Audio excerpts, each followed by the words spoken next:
Hello, everyone, and welcome to Silent Kane. I'm Kane, your guide through stories of mystery, danger, and the hidden truths of the underworld. Let's begin today's case. Rain had been falling since dusk, and by the time the bells of St. Mary's tolled midnight, Ashburne resembled a drowned graveyard. Puddles reflected smeared neon, and the gutter carried cigarette butts and scraps of paper down toward the Black River. High above the street, a dim light glowed from the window of Silas Kane's office. The detective sat at his desk with a cigarette between his lips, exhaling smoke into the fog that drifted through the half-open window. Nights like this always carried weight. Ashburne seemed alive in the rain, breathing slow and heavy, and Kane was the kind of man who listened too closely to the pulse of the city.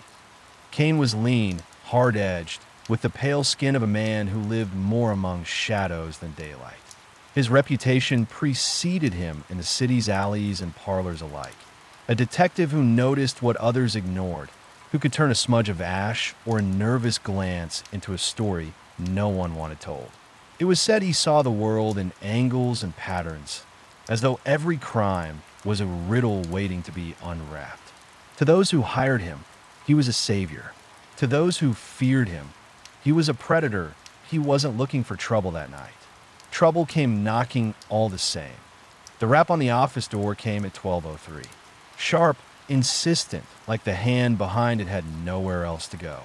Kane ground out his cigarette and opened the door that a woman stood there framed by the hallway's dim light.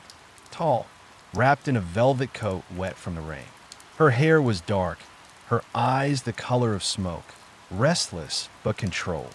She carried herself like a secret she wasn't ready to confess. "Detective Kane?" she asked.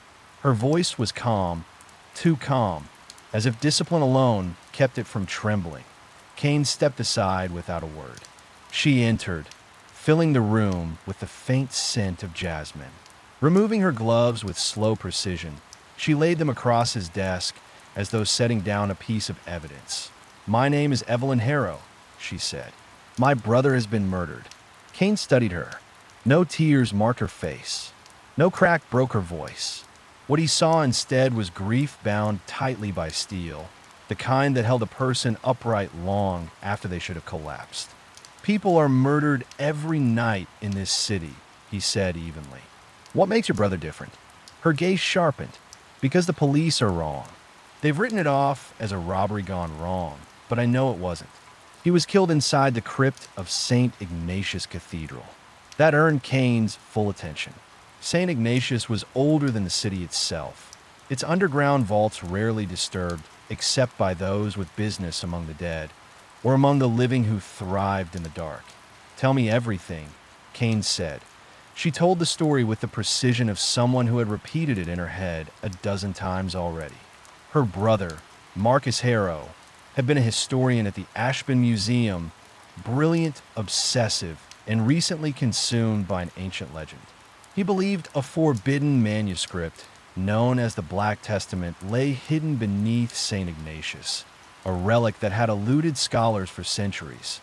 The night before, Marcus had descended into the crypt alone. By morning, he was found sprawled across the cold stone floor, his skull caved in by a single brutal strike. His satchel, always at his side, was missing. The police had shrugged. Another scholar, another body. Wrong place, wrong time. Evelyn refused to accept it. "Marcus had enemies," she said. "He was close to uncovering something important. I don't know what, but I know it cost him his life." Kane lit another cigarette. The flame from a match threw brief light across his sharp features. "And you want me to prove it? I want you to find who did this," Evelyn said. "And why?" 2 hours later, Kane was at the gates of St. Ignatius. The cathedral loomed against the storm, its spires thrust into the sky like accusing fingers. Rain drummed against gargoyle faces slick with centuries of grime. The gates were chained, but locks were puzzles, and Kane had never met one that couldn't be solved. Minutes later, he was inside. The air in the nave smelled of damp stone and extinguished candles. Shadows twisted across the walls, thrown by the weak flame of votive lights. At the far end, half hidden behind a wrought iron gate, yawned the stairs that led down to the crypt. Police tape fluttered in the draft, but the padlock hung open, neglected. Kane descended. The crypt was colder than the night above.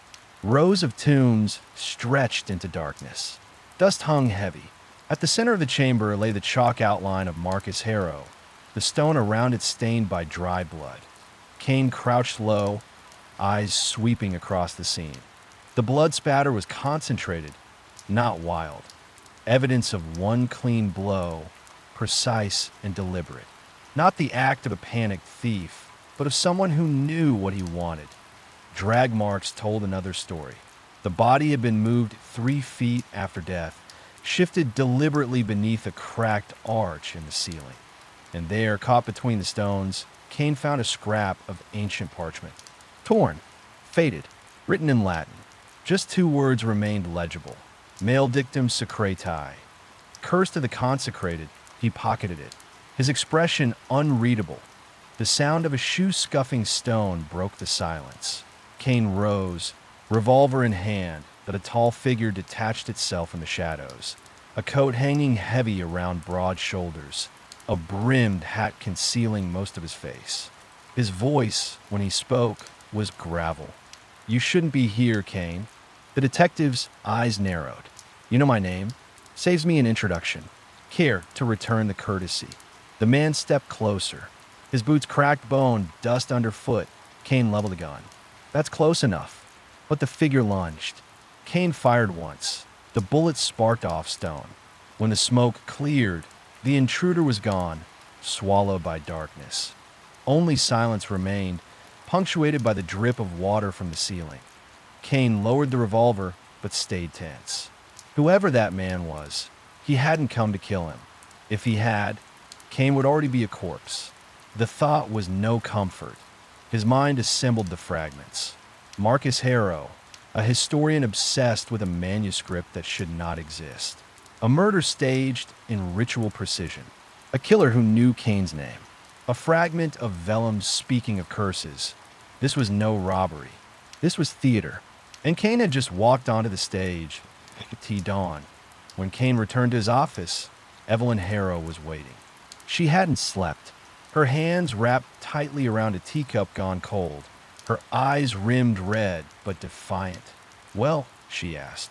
"Your brother wasn't killed in a robbery," Kane said. His voice was calm, clipped. "One blow. Clean. Precise." Then the body was moved, staged under the arch. Whoever did it wanted him positioned, not discarded. Evelyn swallowed. But why? Kane set the fragment of parchment on the desk. The faded Latin glared up at them both. "Because of this," he said, "your brother found something, or was about to. Someone made certain he never left the crypt alive." Her gaze flicked to the words. "Do you know what they mean? Curse to the consecrated, roughly. Whatever Marcus was chasing, it was tied to that phrase.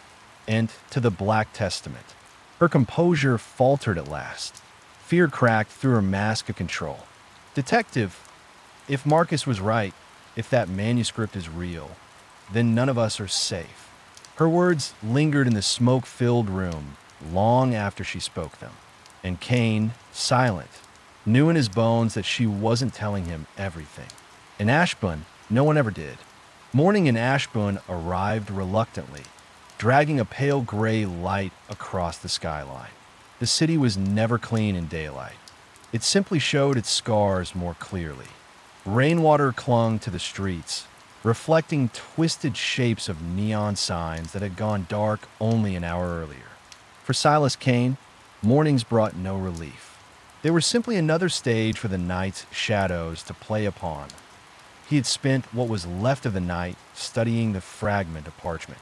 The words maledictum secreti ran through his mind like a refrain. He cross-referenced them in battered Latin dictionaries and half-burnt theological texts piled on his shelves, but the phrase resisted clarity. Curse to the consecrated. It suggested a punishment, something bound by sanctity yet defiled. The ambiguity disturbed him. Ambiguity meant possibility, and possibility meant danger. Kane knew when a scrap of parchment weighed more than a corpse. But he needed context, and context required information. In Ashburne, information bled from one place more than any other: the Iron Lantern. The Iron Lantern was a bar that had survived prohibition, gang wars, and police raids. It thrived because it belonged to no one and served everyone. Smoke clouded the interior so thick that lamps glowed like distant suns. Behind the bar stood Dominic Rourke, polishing a glass with the care of a priest cleaning relics. Rourke was built like a retired prize fighter, because he was one. He carried the weight of too many defeats, but none of the shame. Instead, he carried rumors, selling them to those who knew how to listen. Kane had long been one of his few steady customers. Rourke noticed Kane the moment he entered. He poured bourbon without being asked. "Word on the street says you've been crawling through the cathedral's basement," he said. "Looking for ghosts or just trouble?" "Trouble finds me whether I want it or not," Kane answered. He lit a cigarette, smoke curling in defiance of the stale fog that filled the room. "I need to know who might have wanted Marcus Harrow dead." Rourke scratched his thick jaw, squinting. Historian, wasn't he? Always asking questions about things buried for good reason. Museum rat like that. Well, the wrong question can cut deeper than knife. Kane leaned against the bar. Whose nurse did he cut? The barkeep's voice dropped lower. "There's a name drifting around. Marquez." The name tasted of gunpowder. The Marquez Syndicate controlled half the docks, 3/4 of the gambling halls, and nearly all of the trade in things no law book listed. Relics, manuscripts, bones that should have stayed under consecrated soil. If Marcus had stumbled across something the Marquez wanted, it would explain a clean execution in a crypt. Rourke added, "They've been buying old paper for years, Silas. Not just art or history. Things written in blood. Things men swore were burned centuries ago. If Harrow had a line on one of those, then he signed his death warrant." Kane stepped out of the Iron Lantern and immediately felt eyes on him. A black car idled across the street, windows darkened, exhaust curling into the damp air. He walked anyway, the cigarette between his lips burning short. Half a block later, a man materialized beside him as though drawn from the city's mist. Trench coat, brimmed hat, gloves too new to belong on Ashburne streets. "Detective Kane," the stranger said smoothly. His accent carried the clipped edges of expensive schools. "You be wise to leave the Harrow matter where it lies." Kane didn't break stride. "Wise men don't get paid, and I like to eat." The man smiled thinly. "If you continue, you'll be feeding worms instead." The stranger's hand dipped inside his coat. Kane moved first. He caught the wrist, twisted hard until bone ground against bone. A stiletto knife clattered onto the wet pavement. Kane slammed him against the wall, revolver pressed under his chin. "Who sent you?"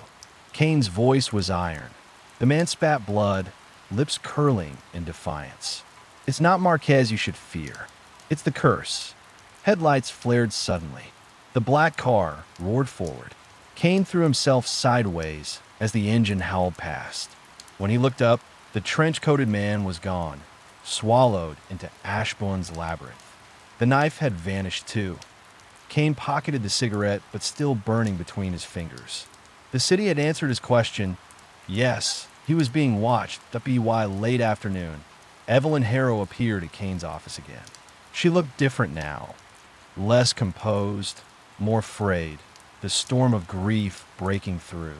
Her coat was damp from rain, her gloves missing. She held a notebook against her chest as though it might vanish if she let go. "They broke into Marcus's apartment," she said breathlessly. "Everything's gone. His journals, his notes, even his typewriter ribbons. They took it all." Kane gestured for her to sit. She didn't. "But I found this hidden under a floorboard," she continued, handing him the notebook. He must have known they'd come for him. The leather-bound book was frayed at the edges, the pages filled with Marcus's tight, meticulous handwriting. Latin phrases, translations, sketches of sigils, marginal notes scribbled in haste. Kane turned each page with the care of a surgeon handling organs. Point 1 section had been underlined twice in red pencil. The soul of the city lies bound beneath consecrated stone. He who unseals it unleashes both wealth and damnation. Kane closed the notebook. This isn't just a manuscript he was after. It's a map, not to gold, to power. Evelyn's face drained of color. And now it's gone. Not gone, Kane corrected. Stolen. And whoever stole it knows exactly what they're holding. To untangle the words, Kane needed a scholar he could trust, or at least one who feared him more than others. Father Calder of St. Ignatius had been a priest longer than most of the city had been alive. He had the look of a man who knew more than he said, and perhaps more than he should. The cathedral was nearly empty when Kane arrived. Afternoon light bled through stained glass, painting the pews in violent shades of ruby and sapphire. Calder was near the altar, polishing a chalice with slow, deliberate strokes. "You come with the weight of the crypt upon your shoulders," Calder said without turning. Kane placed Marcus's notebook on the altar. "Tell me about the Black Testament." The priest's hands froze, his eyes closed as though in prayer. When he finally spoke, his voice carried centuries of warning. It was written by a monk who betrayed his order. He claimed he could record the confessions of the dead, souls that spoke from their graves. He wrote of sins unspoken, secrets buried, prophecies whispered in darkness. The church condemned it. They said every copy had been burned, but fire rarely eats everything. And Marcus believed one remained, Kane said. Then Marcus was damned the moment he believed. Calder's eyes opened, pale and resigned. "Detective, some knowledge isn't meant to be uncovered. It doesn't belong to men. It consumes them." Kane's jaw tightened. He didn't believe in curses. He believed in killers. Yet he had seen enough corpses to know that sometimes there wasn't much difference. When he left the cathedral, night had returned. Ashburne devoured daylight the way a drunk devoured whiskey. Kane walked briskly toward his office. Coat collar raised against the damp wind point, two men stepped from an alley ahead of him. Their suits stretched across shoulders too broad to belong to anything but syndicate muscle. "Mr. Kane," one said. Mr. Marquez would like a word. The other cracked his knuckles like punctuation. Kane exhaled smoke and slipped the revolver back into his coat. "Lead the way." The Marquez estate lay on the city's edge, a mansion turned fortress. Iron gates, patrolling guards, lights too bright to be decorative. Kane was escorted inside, through hallways lined with oil paintings and imported statues that belonged in museums, or perhaps had been stolen from them. In the center of a vast study sat Arturo Marquez, the patriarch. His hair was silver, but his eyes sharp, the kind of eyes that measured everything and discarded what wasn't useful. He wore a dark suit without flaw, and in his hand he toyed with a gold cigarette case. "Detective Kane," Marquez said smoothly, "you've been sniffing where you don't belong." Kane met his gaze. "I go where the bodies take me." Marquez smiled faintly. "And the Harrow body has taken you into my house. That is unfortunate." Kane remained silent. He knew men like Marquez loved the sound of their own voices. The syndicate boss leaned forward. "Whatever Marcus Harrow was chasing, it now belongs to me. You will stop your investigation. If you do not..."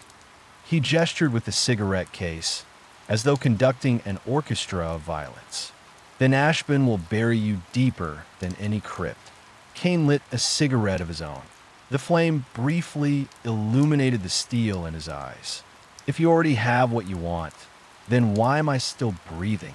Marquez's smile thinned. "Because I enjoy watching a clever man try to outwit death. But remember this, detective, even the cleverest men eventually fail." Back in his office later that night, Kane poured himself a drink. Evelyn's notebook lay open on the desk. Latin lines stared back at him like riddles. Somewhere in the scrawl, Marcus Harrow had written his own death sentence. Kane studied the handwriting, the underlines, the corrections. His mind built a pattern out of the chaos, a map hidden in words, a promise of something beneath the city. The rain started again, tapping against the window like impatient fingers. Ashburne was whispering to him, and Kane knew he was already too deep to stop listening. Ashburne never granted the gift of morning. It only shifted from one shade of gray to another, as though the city itself resisted illumination. On the third day since Marcus Harrow's death, Silas Kane sat his office long before dawn, a black cigarette burning to ash between his fingers. Marcus's notebook spread before him like the pages of a private gospel. The detective's desk bore the aftermath of an all-night battle with ink, paper, and ghosts. Circles, arrows, hastily written translations. Kane had scrawled notes in his own tight hand on slips of butcher's paper, layering them over Harrow's scrawls until the whole desk resembled the wall of a conspiracy theorist. What struck Kane most was not what Harrow wrote, but how he wrote it. The man's script shifted violently from measured precision to manic scratches, as though sanity itself slipped away between one line and the next. Yet even in madness, a pattern lurked.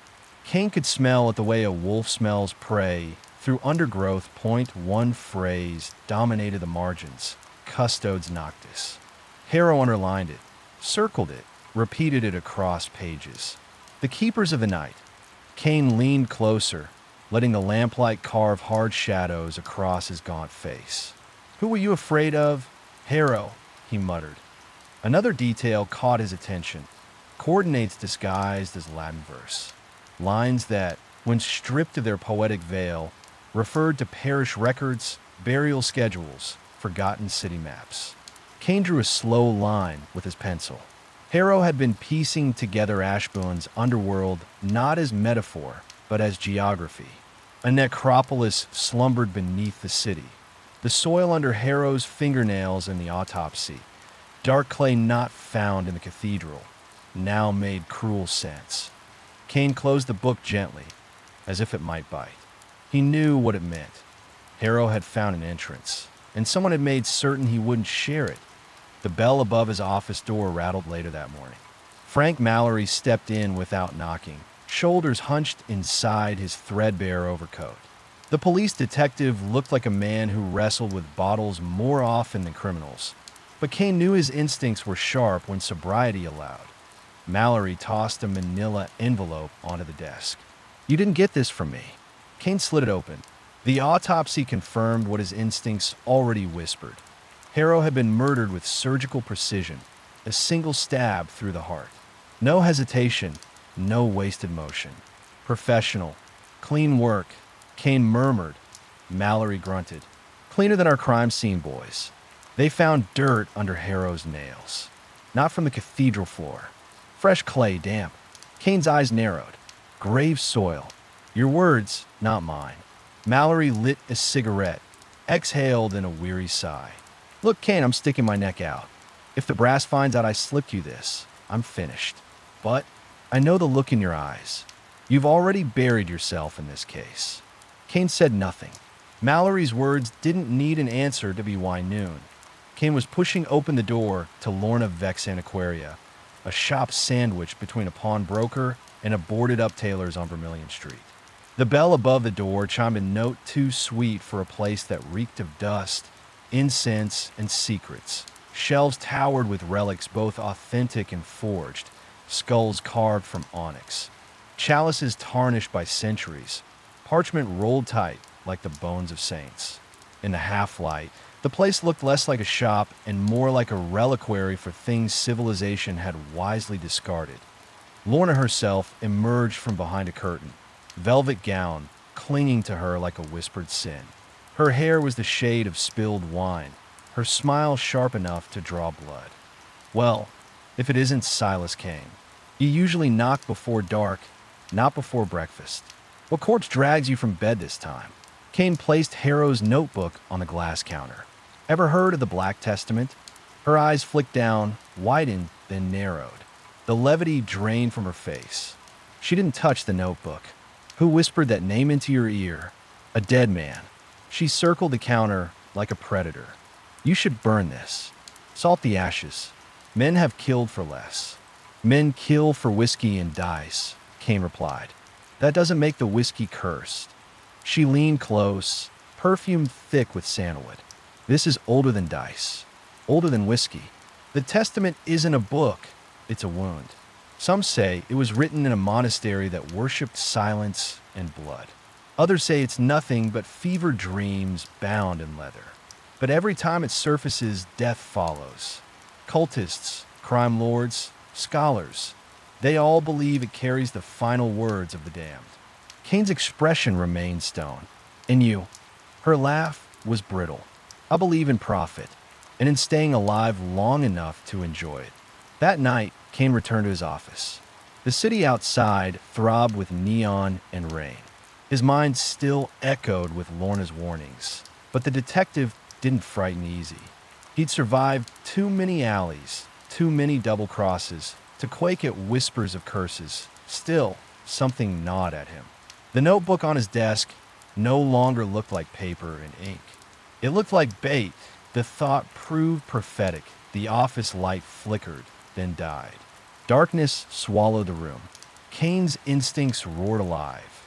He ducked just as a blade hissed through the air where his throat had been. The fight unfolded in flashes. A figure clad in black, movements disciplined. Kane countered with a brutal economy, his revolver useless at such close quarters. A chair crashed. The desk shuddered. The notebook slid to the floor. Kane slammed his attacker against the wall. In the dim glow of a street lamp filtering through blinds, he glimpsed a young face. Too young for murder, yet carved with fanatic devotion. "Who sent you?" Kane growled, pressing his forearm to the man's throat. The intruder's lips curled in a grim smile. "We are Custodes Noctis, the keepers. We guard the Testament." "Guard it from what?" "From men like you." Kane shoved harder. "Why kill Harrow?" "Because he opened doors meant to stay sealed." The fanatic's eyes burned with a mad light. "And you follow him. You will join him."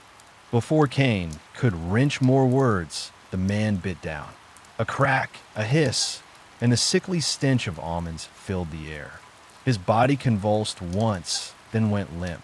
Cyanide, Faith's final refuge. Kane let the corpse slide to the floor, jaw tight. The office reeked of death. Again, he didn't have time to move the body before Evelyn Harrow appeared at his door. Her face was pale, her eyes rimmed in sleepless red. "I couldn't stay in the house anymore," she whispered. "The walls feel wrong." Kane angled himself to block her view of the sheet-covered body. He poured bourbon into 2 chipped glasses and pushed one toward her. "Your brother wasn't just chasing legends," Kane said quietly. "There's a group, the Keepers. They believe they're protecting the Testament, or protecting the world from it. Either way, they silenced him." Evelyn's hands trembled around the glass. "And now they'll silence you." Kane met her eyes. "Let them try." She searched his face, as if hunting for something beyond his words. "Why do you care, Kane? Why not let the dead rest?" He lit another cigarette, smoke curling like ghosts between them. "Because the dead don't stay buried in this city. They crawl back. And if I don't find out what your brother uncovered, someone else will. Someone worse." Silence stretched. Outside, the rain beat a slow dirge against the window. Evelyn's gaze lingered on him, filled with fear, grief, and something unspoken. Finally, she said, almost in a whisper, "Then whatever you find, I'll face it too." Later, when the city's neon burned low, Kane pieced together Harrow's coordinates again. Lines became maps. Maps became patterns. The truth surfaced slowly. Beneath Ashburne lay not just tunnels, but a forgotten necropolis, walled up centuries ago. Harrow had found its threshold. That was the soil beneath his nails. And somewhere within those catacombs, the Black Testament waited. Kane drew on his cigarette, the ember glowing like a malignant star. Some men ran from curses. Silas Kane hunted them. Ashburne's nights were cruel teachers. They whispered that the city's surface, its neon boulevards, its factories, its wharves, was a mask. The real Ashburne existed beneath, in the lungs of stone and shadow that time had abandoned. And on the 4th night of his investigation, Silas Kane resolved to descend into those lungs. The coordinates scrawled by Marcus Harrow bled into each other on Kane's map, forming a crooked star. The Star Center lay in the oldest part of the city, Hollowgate, a district where buildings sagged like drunks, alleys stank of sewage and lost souls, and the cobblestones remembered blood better than footsteps. If a door to the necropolis existed, it would be there, among Hollowgate's ruins. Kane went armed, revolver oiled, trench knife strapped to his calf. Yet more dangerous than his weapons was the cold precision in his mind, sharpened by sleepless nights. Evelyn insisted on coming. Kane argued, but her stare was iron. "My brother died for this," she said. "You won't lock me away while you chase his ghost." And so they walked together under Hollowgate's skeletal lampposts, their footsteps echoing off shuttered shops and broken brick. The district seemed emptied of life, as if even criminals feared to breathe there after dark. Kane stopped before a burned-out chapel. Its steeple cracked like a broken fawn. Marcus's notes mentioned Ecclesia Tenebris, the Church of Shadow. Once a sanctuary, now a carcass. Ivy strangled its stones. Its doors sagged inward. Evelyn shivered. "This is it."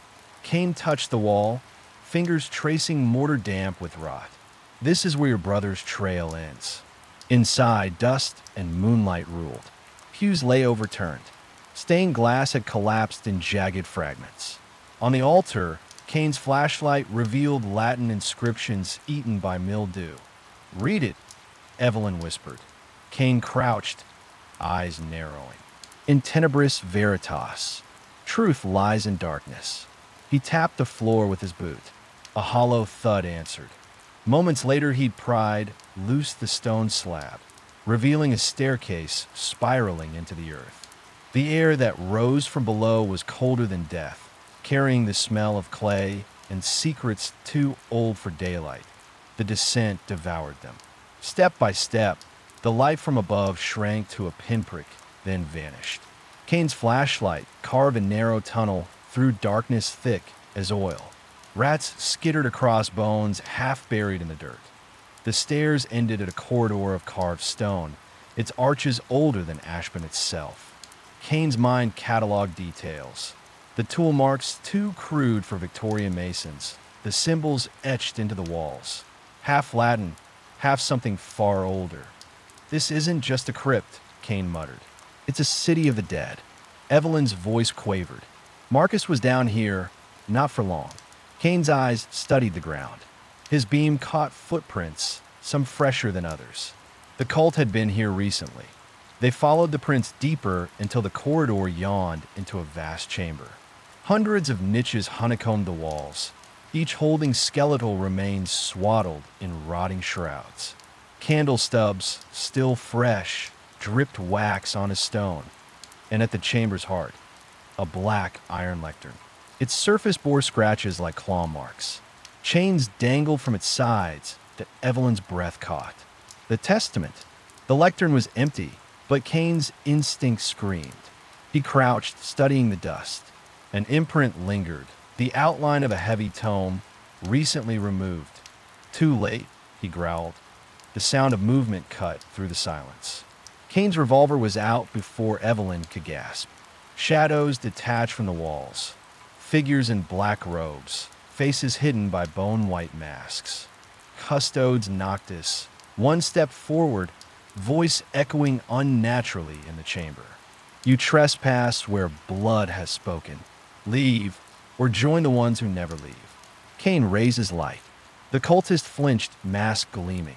Kane's gaze flicked over every detail. The way their robes brushed the dust, the nervous shifting of weight in the one to the left, the faint bulge at another's waistline where a blade waited. "Marcus Harrow was murdered," Kane said flatly. "And you stole his discovery. I want the testament."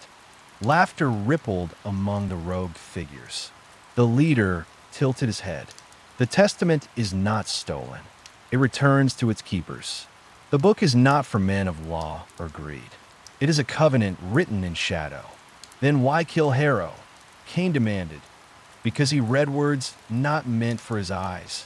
The cultists advanced. Evelyn gripped Kane's arm. He shifted his stance, calculating. He could win a firefight against numbers in these cramped halls. But panic was their weapon. Logic would be his Kane's voice sliced through the chamber. You wear masks, but your boots betray you. Cobblers from Hollowgate stitch saws like that. Cheap leather, nails hammered in haste. You're not immortal. You're men, and men bleed. His words cracked their illusion. One cultist flinched. Another's breath quickened audibly. Kane seized the moment, fired once. A mask shattered, the man collapsing. The chamber erupted in chaos. Kane shoved Evelyn behind the lectern as blades flashed. He fought with ruthless economy. Knife parries, pistol shots measured like chess moves. Each blow calculated, each dodge a matter of angles and inches. 2 cultists fell. The others retreated, dragging their wounded. The leader's voice echoed, furious. This is not over, Kane. The Testament will judge you. Then they vanished into tunnels too tangled to chase. Silence settled, broken only by Evelyn's ragged breathing. She stared at the blood pooling across the stones. God, Silas, what have we done? What was necessary? Kane reloaded, hands steady. They're fanatics, Evelyn. They'd have killed us for breathing the same air. But Marcus, he must have been terrified, alone down here. Kane's expression softened for the first time that night. He wasn't wrong. The Testament exists. They proved it. He swept the room once more. Symbols scrawled on the walls caught his eye. Drawings of stars, serpents swallowing their tails, eyes that never closed. In the center of them all, words etched deep. Non est finus. Est initium. Evelyn translated softly. It is not the end. It is the beginning. Kane pocketed a fragment of parchment from the floor, marked with the same script as Harrow's notebook. Another piece of the puzzle. They left the chamber behind, the dead watching silently from their alcoves. Hours later, back in his office, Kane laid the parchment beside Harrow's notes. He reconstructed the fragments in silence, while Evelyn dozed in a chair, exhaustion claiming her. The puzzle took shape. The necropolis wasn't merely a tomb. It was a vault designed to house the Testament until the night of unsealing. And the cult wasn't alone in seeking it. Smugglers, black market dealers, maybe even a mafia. Kane had felt their shadows circling already. The Testament was no longer just a legend. It was currency, power, damnation wrapped in parchment. Kane stared at the symbols until his cigarette burned to the filter. He knew what came next. War. The city would bleed because men always bled for secrets. And in the middle of it, he would stand, chain smoking in the dark, chasing truth where truth didn't want to be found. The rain returned before dawn, smearing neon into streaks across the windows. Evelyn stirred, looking at him through tired eyes. Do you ever sleep, Silas? Kane didn't answer. He only tapped the notebook, the parchment, the blood-stained memory of the necropolis. Sleep was for men who believed in peace. Silas Kane believed only in the hunt. And the hunt had just begun. Ashburne's harbor at night was a cathedral of steel and salt. Cranes loomed like crucifixes, ships creaked against their moorings, and fog crawled low over the water. Somewhere in that fog, men whispered about the Testament. Kane knew because whispers had a way of climbing the city's gutters until they reached him. The necropolis had proven one thing. The book was real. But the cult no longer held it, not alone. Someone had carried it from the depths, and that someone was ready to sell. Evelyn sat stiffly in Kane's office, hands clasped at her lap as if prayer could hold her together. The city's rain rattled against the windows, neon bruises bleeding across her face. You're saying Marcus died for nothing? They still have the Testament. Kane shook a cigarette from his pack. Not nothing. He showed us where it sleeps. But now it's awake, and men like Marconi can smell blood on the wind. Vincent Marconi. The name soured the air. Mafia kingpin, lord of Ashburne's waterfront. His reach coiled through the unions, the rackets, the gambling dens. If the Testament was loose, Marconi would chase it. Not for faith, but for leverage to knock at the door interrupted. Kane's hand slid toward his revolver, but the silhouette behind frosted glass was delicate, deliberate. "Lorna Vex," he muttered. The door opened, and smoke seemed to follow her in. Draped in a crimson coat, cigarette balanced between her fingers, she looked like sin wearing silk. Her smile cut both ways. "Detective Kane," she purred. "You've been busy among bones." Evelyn's eyes narrowed. "You again." Lorna ignored her, gliding closer to Kane's desk. "The testament moves, Silas, from hands that worship to hands that profit. And guess who holds the purse strings?" "Marconi," Kane said flatly. Her smile widened. "Smart as advertised. The shipment leaves tonight. Dock 17. A little bird told me the book sits in a crate marked as industrial equipment. If Marconi sails with it, the city will belong to him by dawn." Evelyn leaned forward. "And you just giving this to us?" "Why?" Lorna exhaled smoke. "Because chaos feeds me. And maybe I like watching the detective bleed for causes no sane man touches." Her eyes flicked to Kane, lingering. "Or maybe I want you alive, for reasons I'll keep to myself." Then she was gone, leaving perfume and suspicion. Dock 17 crouched on the edge of Ashburne like a wolf with broken teeth. Warehouses lined the pier, their windows black, their doors chained. A freighter loomed at the dock, its hull rusted, its name scabbed away by time. Men moved like shadows across its deck, carrying crates, murmuring orders. Kane and Evelyn watched from behind stacked barrels, the smell of tar and brine choking the air. "There," Kane whispered. His keen eyes traced the stencils on a particular crate. Machinery parts, Hollowgate imports. "That's the one." Evelyn's pulse thudded in her throat. "How do we get close?" Kane lit a cigarette, its ember the only star in the fog. "We don't. We let them bring it to us." They waited as men loaded crates into trucks. Kane's brain mapped each gesture, each stumble. Smugglers weren't priests. They were sloppy. He caught the nervous glance of a driver, the bulge of a concealed weapon, the twitch of a lookout's hand when the crate was lowered. Patterns aligned, painting a picture clearer than daylight. And then the picture cracked. Detective Kane, a voice drawled from the fog. They spun. From the mist stepped Vincent Marconi himself, flanked by bodyguards in long coats, Tommy guns gleaming under lantern light. His face was round but hard, the kind that smiled at funerals. A cigar glowed between his teeth. Well, the man who digs where angels won't tread. Marconi's laugh was low thunder. "You've been sniffing around my business, Kane." Kane didn't flinch. "Your business just got bloodier. That book you're hauling, it's not a ledger. It's a curse." Marconi puffed smoke. "Curse, covenant, cookbook, I don't give a damn. All I know is men are willing to pay fortunes for it. Fortunes buy loyalty. Loyalty buys a city. You see how this works." Evelyn stepped forward, trembling but fierce. "It killed my brother." Marconi's gaze softened with mock pity. "Then maybe your brother should have minded his own grave." The standoff thickened. Fog pressed close. Somewhere, gulls screamed like dying souls. Kane's mind raced.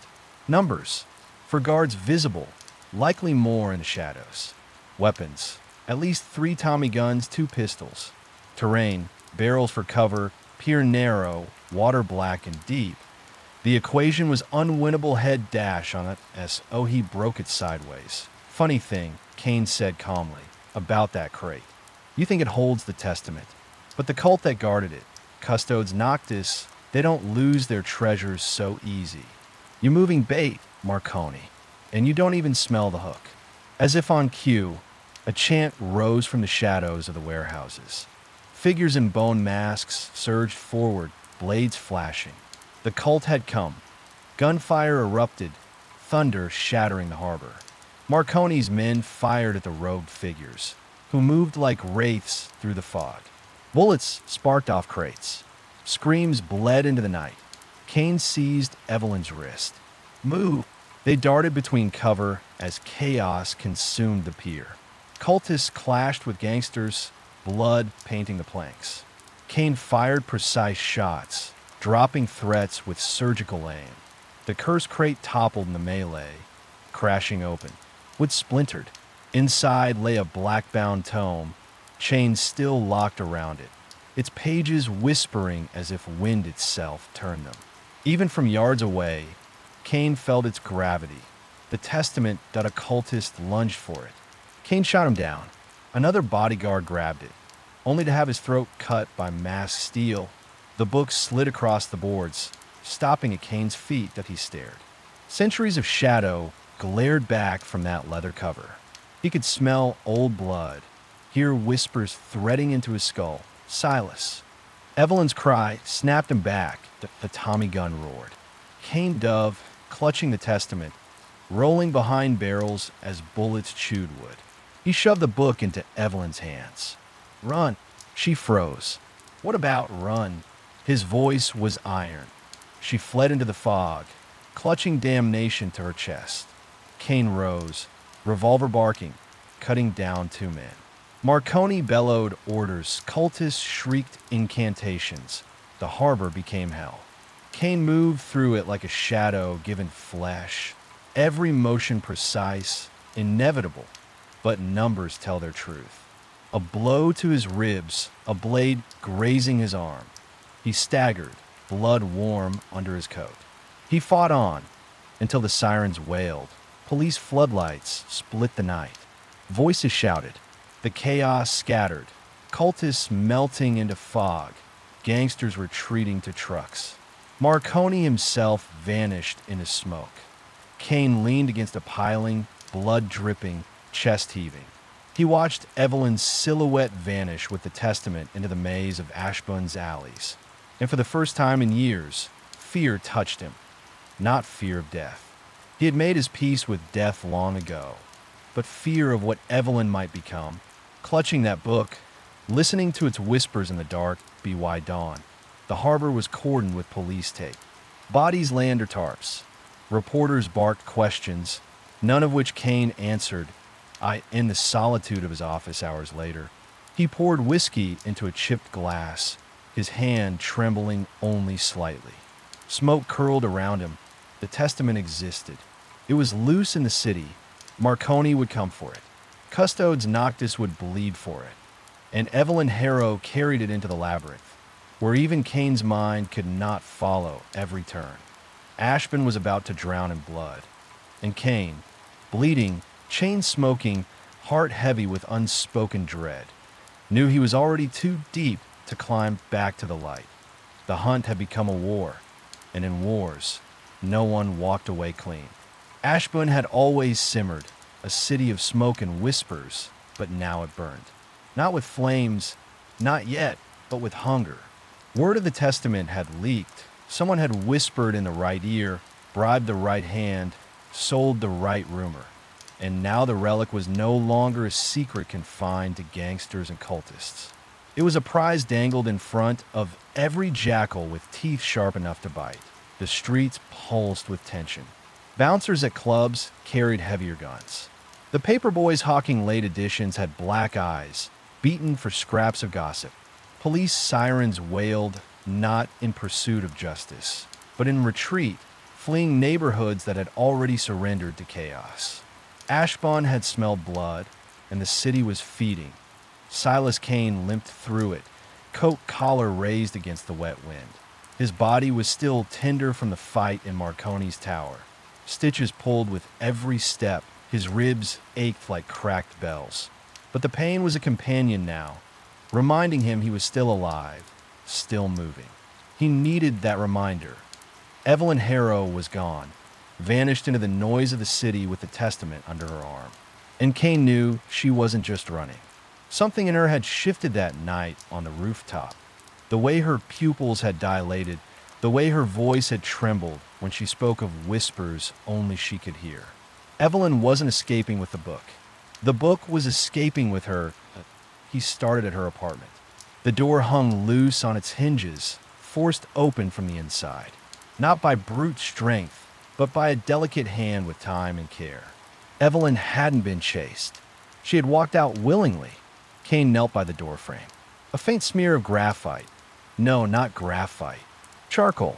She'd marked a symbol near the lock, a crude imitation of one he'd seen scrawled in Harrow's journal, a half circle pierced by a line. Evelyn had been studying, rehearsing that he moved inside. The apartment was stripped bare in a way that unsettled him. Clothes left behind, personal effects untouched, but all the mirrors were turned to face the wall. Every last one. Kane crouched by one, fingertips brushing the glass. The backs were smudged with oil, as though Evelyn had smeared them deliberately. She couldn't stand to see her reflection, Kane muttered to himself, or she was afraid it would look back. On the desk, he found a cigarette stub, lipstick pressed deep into the paper. Evelyn didn't smoke, but Kane had seen that shade before, dark plum, nearly black. Lorna Vex. Evelyn had gone to her. Not surprising. Vex thrived on secrets, and the Testament was the darkest secret Ashburne had ever produced. But Vex would never keep Evelyn safe. She'd bleed her dry, then sell whatever remained to the highest bidder. Kane slipped the cigarette into his pocket and straightened. All right, Evelyn, you left me breadcrumbs. I'll follow. The Iron Lantern was busier than ever, a den of smoke and sweat, its regulars swollen with outsiders who smelled opportunity in the city's unrest. Vex kept her shop in the back room, where the lamps burned low and every word carried weight. Kane found her behind a velvet curtain, sprawled on a divan like a spider in its web. She was dressed in silk the color of funeral lilies, and her smile was the kind that promised nothing but knives. Detective Kane, she purred. You look like a man searching for something he's already lost. I'm looking for Evelyn Harrow. Pretty thing, Vex said, tracing a nail along the rim of her glass. Brave, too, but she carries storms in her eyes now. I tried to warn her. Where is she? Kane asked. Vex tilted her head. With the Testament, she believes she doesn't need anyone's protection. Not mine, not yours. She's walking toward the center of a fire, and she thinks she'll come out unburned. You let her go? Let. Vex laughed softly. She was no prisoner here. She's following the pull of that book, Silas. Its whispering promises, her father's voice, her own doubts given shape. I could only watch as she listened. Kane's jaw tightened. He didn't trust Vex, but she wasn't lying. Not this time. She left me a message, Vex added, her voice dropping. Said she'd find the truth where stone meets water. Make of that what you will. Kane thought of the old map he'd studied in Harrow's journals. Beneath Ashburne, the river tunneled into catacombs abandoned centuries ago. Stone meeting water. If Evelyn was walking into that place, she was walking into the mouth of hell that he turned to go. One more thing, Vex called after him. Marconi's dogs are sniffing the same trail. And the custodes Noctis, they've begun their hunt in earnest. You won't be the only shadow in those tunnels. Kane didn't answer. He pushed out into the night, the city's breath hot against his face. Ashburne erupted 2 nights later. IT began with a fire at the dry docks. Flames chewed through warehouses, black smoke curling like claws across the skyline. Gunfire cracked in the alleys, echoing like fireworks on a holiday gone wrong. Cultists in their hooded garb marched brazenly into the open, chanting in tongues older than the city itself, while Marconi's men responded with bullets. Civilians fled, but too slowly. Blood ran in the gutters. Kane moved through the chaos, every step guided by deduction. A cultist's robe, scorched at the hem, told him they'd come from the river's edge. A trail of wet footprints across cobblestones confirmed his suspicion. Evelyn was near the water. He descended into the undercity, the air growing colder with each step. The tunnel smelled of mildew and rust, dripping with centuries of neglect. Torchlight flickered ahead. Cultists, their chants reverberating like drums. Kane pressed himself against the wall, eyes narrowing. He counted footsteps, measured their rhythm. For men, heavy strides, weighted boots. Mercenaries, not zealots. Marconis. They were tracking Evelyn too. Kane waited until they passed, then followed at a distance. Every detail mattered. The scuff marks on the wall where Evelyn had steadied herself. The faint smear of plum lipstick transferred when she brushed past. She was close. The tunnel widened into a chamber where the river spilled through cracks in the stone, pooling black and stagnant. There, standing at the edge, was Evelyn. Her hands cradled the testament like a lover. "Evelyn," Kane said, voice steady though his pulse hammered. She turned, and for a moment he saw her. The woman who'd walked into his office, frightened but determined. But her eyes were different now. They glowed faintly in the torchlight, pupils wide, unfocused. "Silas," she whispered. "It's all true. Everything my father feared.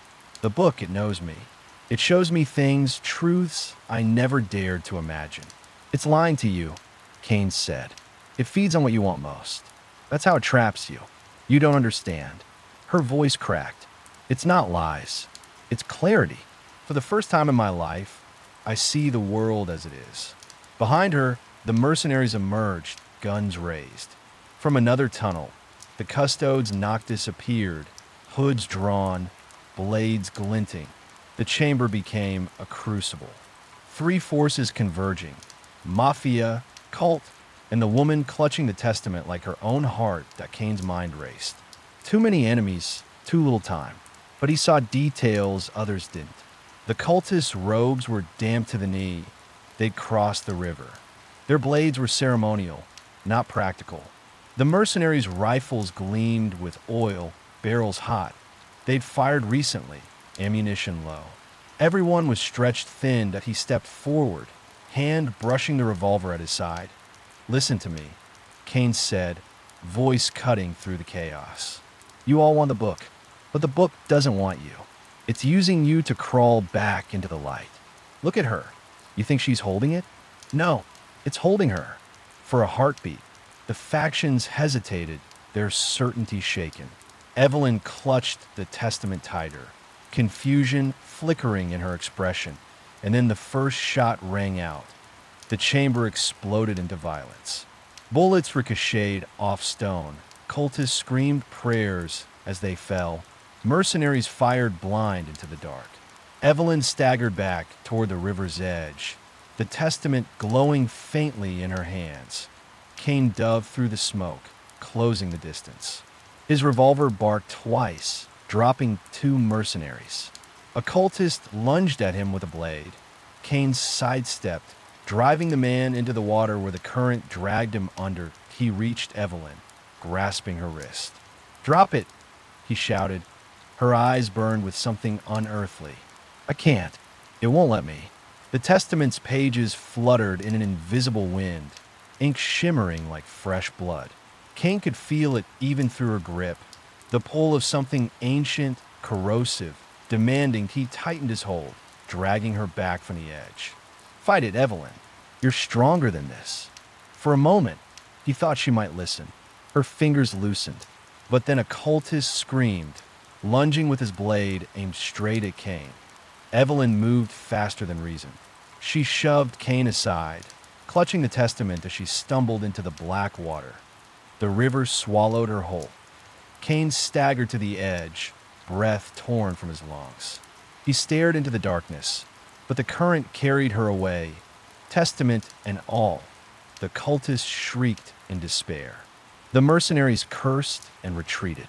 In the chaos, Kane stood alone, the echo of Evelyn's voice still clinging to him like smoke. Ashburne burned above, and below, the river carried its secrets deeper into the dark. The river swallowed Evelyn and the testament as though it had been waiting. The black water closed over her head, leaving only ripples that spread across the chamber before dissolving into stillness. Silas Kane stared at the surface, chest heaving, every muscle screaming to dive in after her. But he didn't. He stood on the brink, fists clenched, watching the darkness devour her. Not because he didn't want to save her, but because he knew what lurked beneath wasn't water anymore. The current was wrong.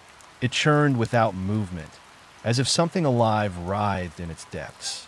Whatever had claimed Evelyn was older than the city, older than the stone that cradled it. Kane's instinct, The same instinct that had kept him alive in alleys and interrogation rooms told him this was no rescue he could win by brute force. Still, guilt clawed at him.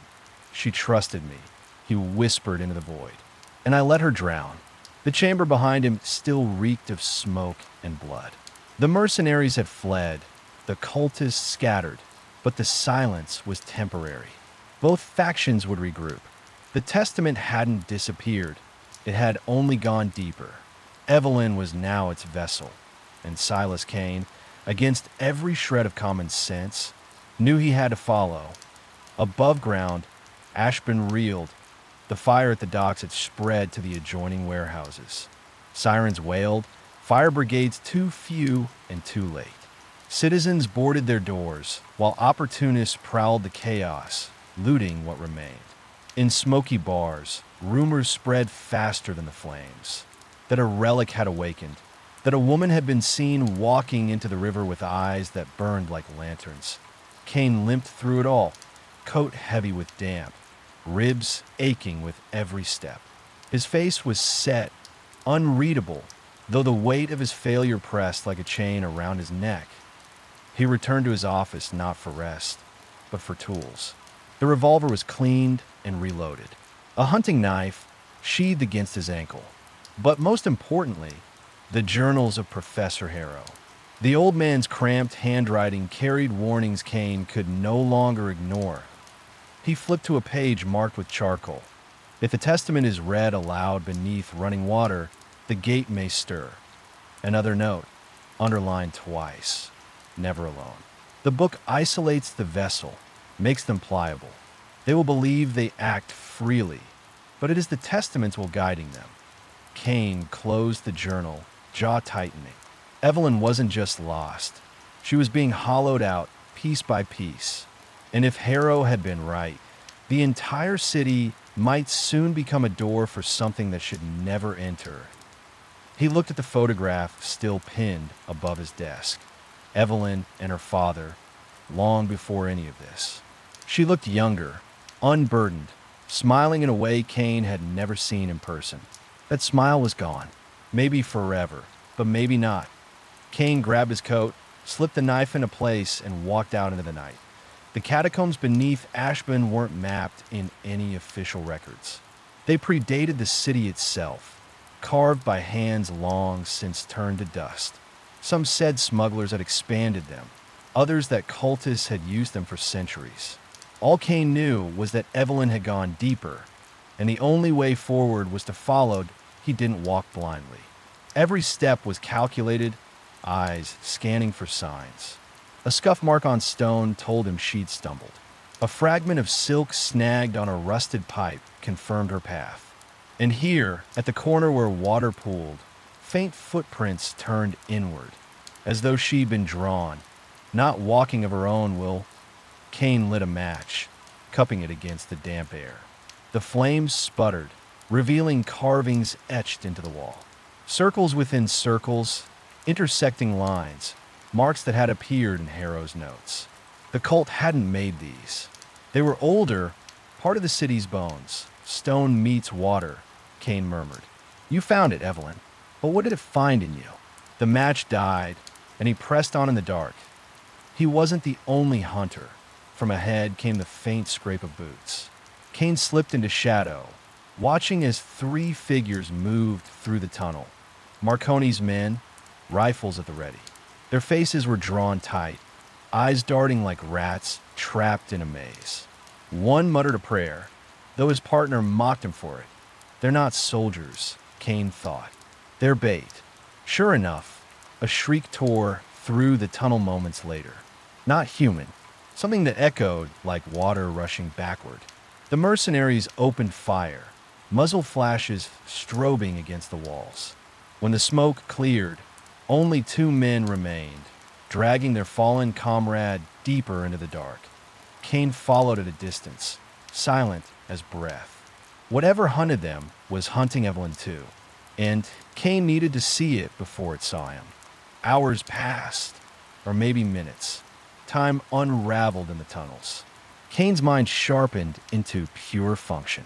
He analyzed every drip, every echo, building a map in his head from sound and instinct. It was the same skill that had cracked safes, solved murders, unmasked liars. Now it was keeping him alive. Finally, the tunnels opened into a cavern.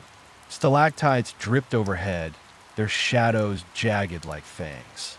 At the center, a pool of black water glimmered faintly. And there, kneeling at its edge, was Evelyn. She was soaked, hair plastered to her cheeks, but she wasn't broken. She was whispering, voice low but steady, as if reciting lines only she could hear. The testament floated in front of her, pages turning on an invisible wind. Kane stepped closer, revolver drawn. Evelyn. She froze, then turned. Her eyes, they weren't hers anymore. They glowed faintly, veins darkening around them like ink bleeding through parchment. "You shouldn't be here, Silas," she said. The voice was hers, but hollow, layered with something deeper. "The city doesn't need you anymore. The testament has chosen. You're not chosen. You're consumed." She laughed, soft and sorrowful. "You always doubt, always tear apart what you can't explain. But some truths aren't for deduction. Some are for surrender." The pool behind her rippled, as if stirred by something vast beneath. Kane saw shapes in the water, arches, spires, the outline of a gate waiting to open. "Evelyn, listen to me," he said, voice sharp as a blade. "That thing is feeding on you. Every word you speak, every prayer you whisper, it's carving you out. Do you even remember your father's face?" For a moment, her breath caught. The testament shuddered, pages faltering. Then a gunshot cracked. Marconi's men had followed too closely. One of them fired at Kane, missing by inches. The cavern erupted into chaos. Evelyn screamed, clutching the testament to her chest. The pool behind her surged, water spilling onto the stone. Kane dove for cover, returning fire. One mercenary fell, throat blooming red. The other charged blindly, screaming about promises of fortune. Kane dropped him with a single round to the chest.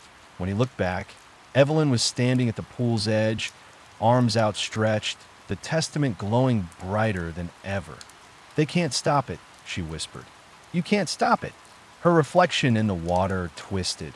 No longer her face, but something vast, faceless, crowned in shadow. Kane saw it and felt his mind strain like a thread pulled taut. He forced his focus back to Evelyn. Not the reflection, not the book. Her. "You want to believe you're powerless," Kane said, voice low but cutting. "That you're just your father's daughter, carrying his ghost. But I've seen you fight. I've seen you resist. You're stronger than him. Stronger than this. That's why I chose you, because you could open the door. But that means you can slam it shut." Her hands trembled. The testament flickered. The pool roared, black water rising in a column, voices shrieking from its depths. Kane raised his revolver, not at Evelyn, but at the book. "Evelyn," he said, finger tightening on the trigger. "Choose." The revolver shook in Silas Kane's hand, not from fear, but from the weight of decision. One twitch of his finger and the testament, the malignant book that had survived centuries, would be reduced to ash and paper scraps. Yet Evelyn stood, clutching it like a lifeline, torn between surrender and defiance. Her face caught in a war that had no victor. The cavern throbbed with unnatural sound. The pool writhed, rising in black tendrils that clawed toward the ceiling. Symbols etched in the stone pulsed faintly, veins feeding into the chamber as though the city itself had a heartbeat. And at the center of it all, Evelyn's voice quavered on the edge of prayer. "Choose, Evelyn," Kane said, steady, deliberate. "Not for your father, not for me, for yourself." Her eyes flickered, blue for an instant, then drowned in that sickly, ink-black glow. I can't," she whispered. "It's louder now. I can't tell which thoughts are mine." "You can," Kane countered, "because the thing in your head never doubts. It never hesitates. That hesitation you feel right now, that's you." The words pierced her like a blade. Her grip loosened on the testament, pages fluttering. The entity screamed through her, shrill and guttural, the cavern shaking with it. Kane seized the moment. He fired. The bullet tore through the testament, sparks exploding as though metal had struck flint. Pages ignited, burning with a fire that cast no light. Evelyn screamed, not in pain, but in release, as the pool behind her collapsed in on itself, black water dragging downward. Howling like 1,000 voices pulled back into silence, the cavern groaned. Stone split. Stalactites shattered, raining shards into the void. Kane ran forward, catching Evelyn as the ground buckled beneath her. The testament writhed in her hands, half-burned, fighting extinction. "Drop it," Kane barked, her fingers clenched tighter. "If I let go, it'll come back." "Then burn with it?" His words were harsh, cruel even, but necessary. "That's what it wants. It's not your salvation. It's a leash. For a heartbeat." Her expression softened. Her real eyes, unclouded, stared into his. Then she hurled the testament into the collapsing pool. The water consumed it. Fire met blackness, and the world roared shut. Silence. The cavern stilled, though the damage remained. Stones jutted like broken teeth. Dust hung heavy in the air. The pool was gone, leaving only cracked earth where water had been. Evelyn lay in Kane's arms, chest rising shallow, but steady. He pulled her upright, brushing grit from her hair. "Still with me?" Her lips curled faintly. "Barely. You'll manage." She tried to laugh, but it came out as a cough. "You never were good at comfort." "No," he admitted, "but I'm good at survival. And right now, that's enough." Getting out was hell. The tunnels collapsed behind them, forcing Kane to navigate blind paths through centuries of forgotten stone. He carried Evelyn when she faltered, his own wounds screaming with every step. At times he wasn't sure if the tremors beneath their feet were echoes of the collapse or something deeper, something still stirring. Hours later, or perhaps lifetimes, they emerged into the outskirts of Ashburne, where dawn threatened the horizon. The city was hushed, scarred by fire and fear. No one greeted them. No one would believe their story. To Ashburne, the night had been chaos without explanation. Only Kane and Evelyn knew what almost crawled through the city's veins. They limped back to his office. The rain had returned by the time Kane settled her on his worn sofa. He poured 2 fingers of whiskey into a glass, then slid it across to her. She drank, wincing at the burn. "I saw things," she murmured, "when it had me. Visions of a city that wasn't ours. Towers made of bone, streets paved with faces. It wanted me to bring that here." Kane lit a cigarette, smoke curling into the dim light. "Then you fought harder than anyone could have asked. Don't cheapen that by thinking it wasn't you." Her gaze lingered on him. "And you? You look like a man who's seen worse." "I've seen enough." Silence stretched between them, broken only by the rain. Evelyn's eyes drifted shut, exhaustion claiming her. Kane watched her breathe, the rhythm steady, fragile, human. That he turned back to the window. Ashburne sprawled beneath the storm, its neon signs flickering like dying stars. Somewhere out there, Marconi would regroup. The cult would lick its wounds. And the testament, half burned, half banished, wasn't gone. Not truly. Things like that never died. They waited, and Silas Kane knew waiting was the most dangerous weapon of all. Days passed. Ashburne moved on as it always did, layering fresh sins over the scars of the last. The papers reported fires, gang violence, unexplained tremors beneath the docks. But no mention of gates or books or voices that ate at the mind. Kane returned to his routine. Clients with cheating spouses, missing money, corpses in alleys. The city's endless litany of small tragedies. Evelyn stayed near, helping where she could, though the shadows under her eyes never faded. Sometimes Kane caught her staring at the river, as though listening for whispers only she could hear. One evening, as dusk bled across the skyline, she asked him, "Did we really win?" Kane didn't answer immediately. He drew on his cigarette, watching the smoke curl. Then he exhaled slowly. "We survived," he said. "That's the closest thing to winning I've ever seen." She studied him, searching for reassurance. She didn't find it, but she found honesty. That was enough. Later that night, alone in his office, Kane opened Harrow's final journal again. Tucked inside was a page he hadn't noticed before, pressed flat against the back cover. It read, "The testament cannot be destroyed, only displaced. Fire scatters it, water carries it, stone contains it, but always it finds its way back. Beware the vessel, for they remain marked, even if freed." Kane closed the book, a bitter taste in his mouth. He glanced toward the sofa where Evelyn slept, hair tangled, breathing shallow. A vessel, marked. He ground out his cigarette. Ashburne was quiet now, but it wouldn't last. The curse of the crypt had only been delayed, not ended. And when it returned, as it always would, Kane knew he'd be waiting. Alone, perhaps. Damned, almost certainly. But waiting, because that was the oath he'd taken the moment he stepped into the shadows of this city. To fight battles no one else would see, and bear wounds no one else could name. He poured himself another glass, lifted it toward the rain-streaked window, and muttered, "To survival." The glass clinked softly against the desk. Outside, Ashburn's neon bled into the storm, painting the night in false colors. And in the silence that followed, Silas Kane allowed himself one fleeting thought. Not victory. Never that. But the curse hadn't won either for now.